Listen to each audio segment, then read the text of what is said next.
इसलिए राजनीतिक लोग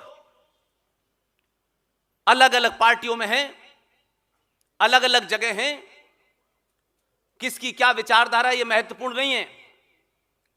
लेकिन कभी सोचिए कि 90 से 100 करोड़ सनातनी हिंदू समाज की बात 2 मेंबर ऑफ पार्लियामेंट वाला भी नहीं सुनता है और 300 वाला भी नहीं सुनता है।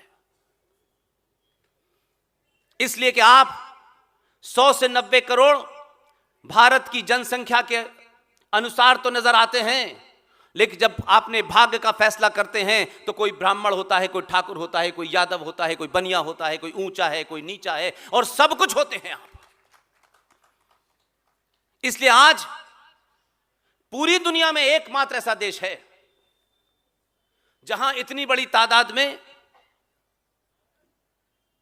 जो राष्ट्र के सबसे ताकतवर लोग हैं, जो इस राज्य के बनाए कानून को मानते हैं, ना चाहते हुए भी मानते हैं, नहीं पसंद आता फिर भी मानते हैं, वो टैक्स भी देते हैं, वो जीएसटी भी देते हैं। लेकिन आपकी निजी स्वार्थों ने आपको ऐसा कायर बना दिया है कि दुनिया में जहां 90% लोग अपने देश के सारे कानूनों को मानते हुए भी वो ये मानते हैं कि इस देश में जो गिनती में कम है, किसी ने शाहीन बाग पे बैठ के डराया, किसी ने 1984 में सिखों का कत्लेआम करके डराया, किसी ने कश्मीर में 2500 कश्मीरी हिंदू पंडितों को मार के डराया। सरकार उनकी सुनती है, आपकी नहीं सुनती। और आप और आपके लीडर और आपके बीच में समाज सेवा का दावा करने वाले लोग आपके उस पुरुषार्थ को नहीं जगाते। वो भी हिंदुत्व के नाम पे एक फॉर्मेलिटी पैदा करते हैं। ये नहीं बताते कि दुनिया में पहला देश है भारत जहां बहुसंख्यक समाज को लगता है कि उनके समान नागरिक अधिकार इस देश में कम पॉपुलेशन वालों से ज्यादा हैं। और हम कहते हैं कि हमें समान नागरिक अधिकार चाहिए। इसका मतलब इस देश में 2%, 2.5%, 16% वालों के अधिकार आपसे ज्यादा। आप हर चीज का हल सरकार से चाहते हैं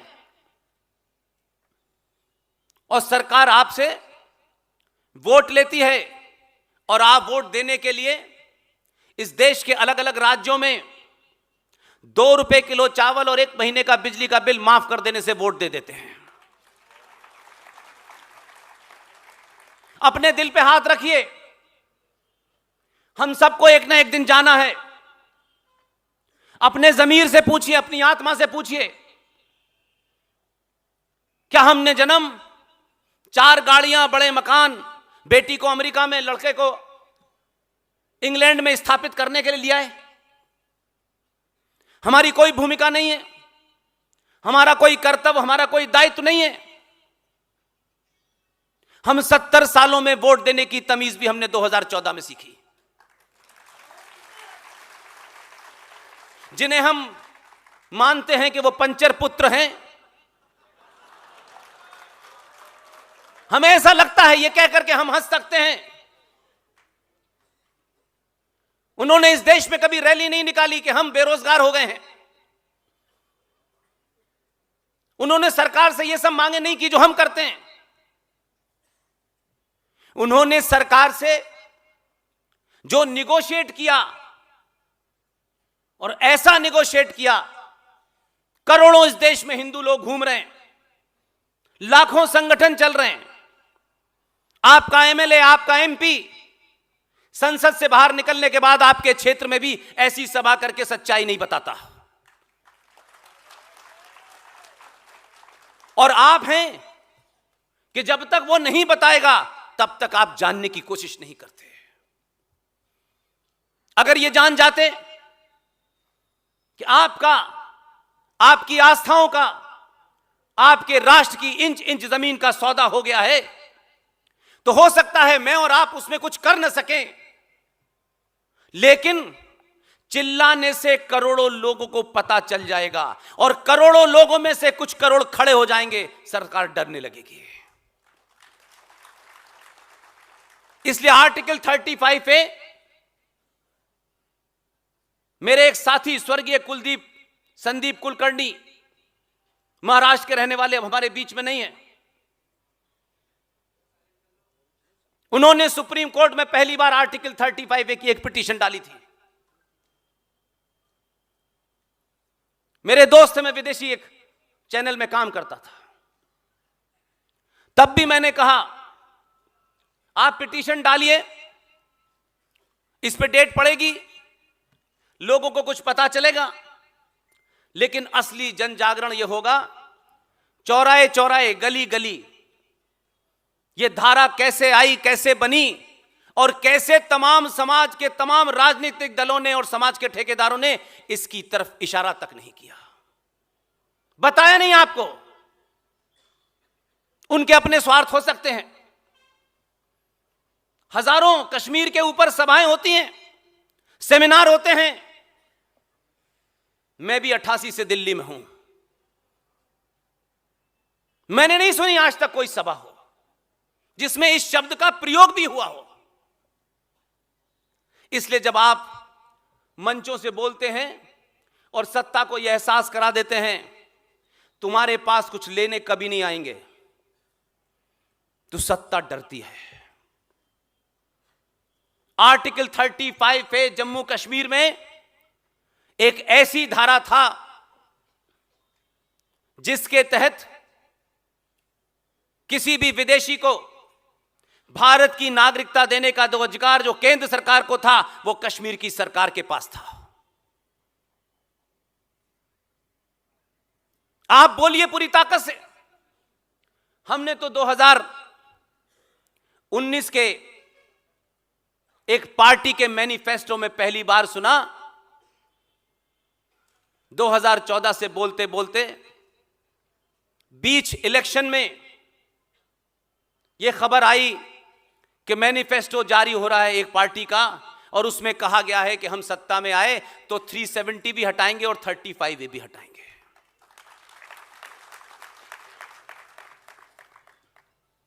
ये 370 हटा, 35A हटा, ये सारी कहानी सबको पता है। आप 2014 से 19 का पीरियड और 19 से लेकर आज तक का पीरियड अगर देखें तो आपको अपनी शक्ति का एहसास होगा। आपको लगेगा बिना चिल्लाए अगर अपनी बात को कहेंगे तो आज सत्ता के पास हर वो बात पहुंचती है जिसका आपको अंदाजा नहीं होता।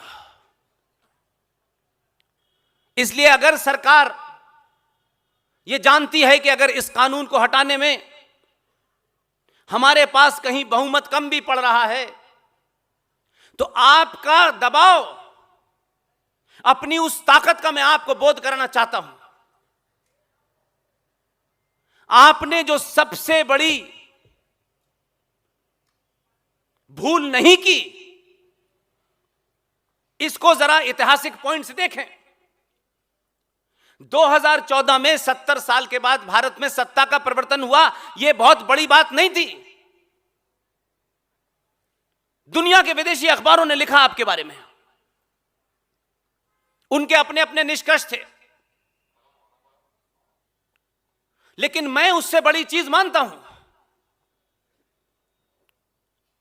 यह पहली बार हुआ कि आपने अपनों के ऊपर बिना किसी जल्दबाजी के अपना धैर्य नहीं खोया। मेरे तेरे के बारे में बहुत सवाल उठे 14 से लेकर 19 तक, और हम तमाम सारे लोग दो बात क्या जान जाते हैं, घर बैठ के देश के प्रधानमंत्री को राय देने लगते हैं। 5 लोगों का परिवार ठीक से चलता नहीं है, लड़का सुनता नहीं है, प्रधानमंत्री को राय दिए जा रहे हैं सुबह से लेकर शाम तक। उसको यह करना चाहिए, उसको यह नहीं करना चाहिए।